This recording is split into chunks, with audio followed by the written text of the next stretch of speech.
Тука сте тематски, тука сте само лекари, професионалци, да зборувате на тема која што денеска е многу актуелна.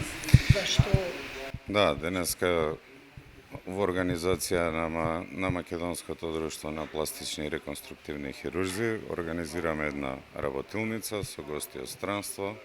Имаме еминентни хирурзи од Бугарија и од Словенија да споделиме искуствата за естетската и реконструктивната хирургија на дојка, поготово оние делови кои што обично по конгресите и по сите предавања малку се избегнуваат, а тоа е несаканите последици од тоа, компликациите од таквите интервенции и нивното навремено решавање. колку се чести таквите несакани ефекти, грешки, компликации? Во И во принцип, кој случај? Во принцип, све зависи и од самиот пациент, и од хирургот, од изборот на хируршката техника која што ќе се изведува. Меѓутоа, секоја хируршка техника нема комплетно сеф хируршка техника.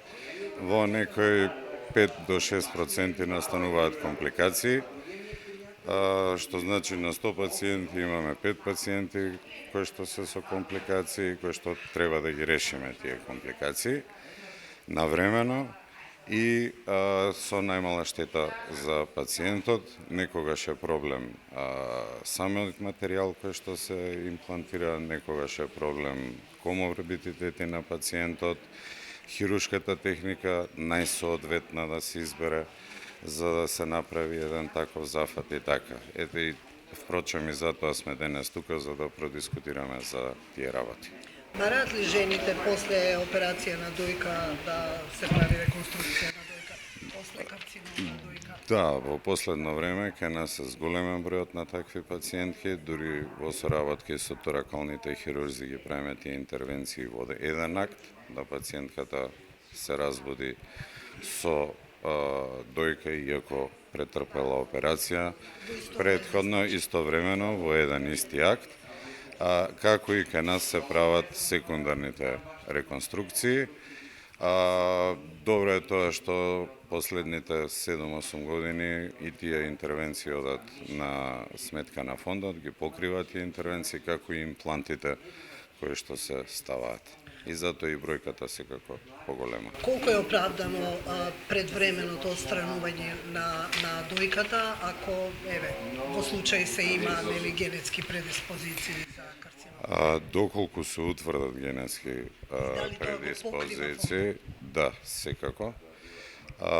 Доколку се утврди дека кај некоја пациентка има генетски предиспозиции, доколку се утврди дека можно е да се јави и рецидив и можно е да се јави тој тип на карциноми на другата дојка, е комплетно оправдано. Секако фондот ги покрива тие интервенции, ги работиме и тие интервенции заедно со торакалните хирурзи кои што и они ќе не бидат гости денес на оваа работилница, така да пациентките од тој аспект се покриени комплетно.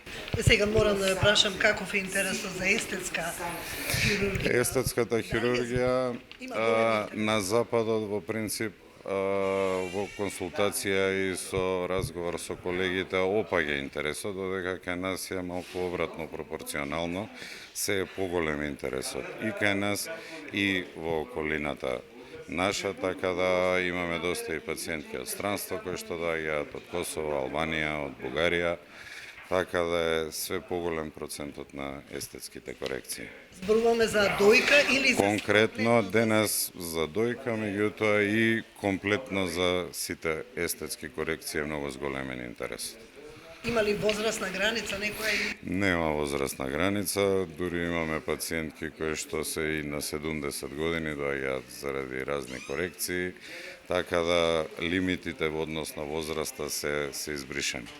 Тоа не оди на стоматолог, така? Не, тие се интервенции кои што пациентите ги плаќаат приватно, како во било која естетско корективна пластична хирургија која што е приватна, така да тоа пациентите сами си го покриваат.